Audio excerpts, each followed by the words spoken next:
आन्टीको भेट्न आउँछ अरे मलाई नि लैजान लाग्दिन म डिस्टर्ब हुन्छ मलाई तेरो मम्मीलाई भनिदिन्छु आन्टी चुप चुप लान्छु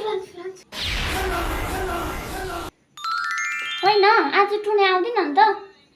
आलु बदिसक्यो लैन अनि राम्री हो न कपाल सपाल झार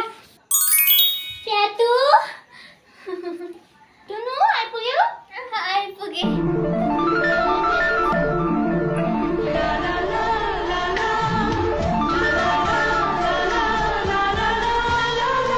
Bonk, bonk. ओइ के गरेका उता जा हल्लुवामा हल्लुवा बाबुले दिनु मम्मीलाई भनिदिन्छु ला यो स्याउ खाने बस छ्याउ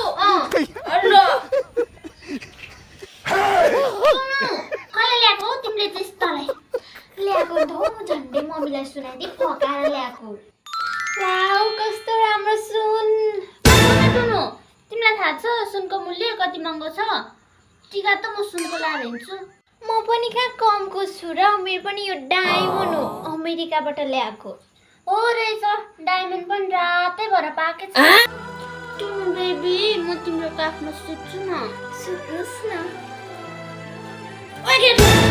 तँ निस्किए जा मेरो ढुनेको बाटो तर म यही छाया बोकेर लान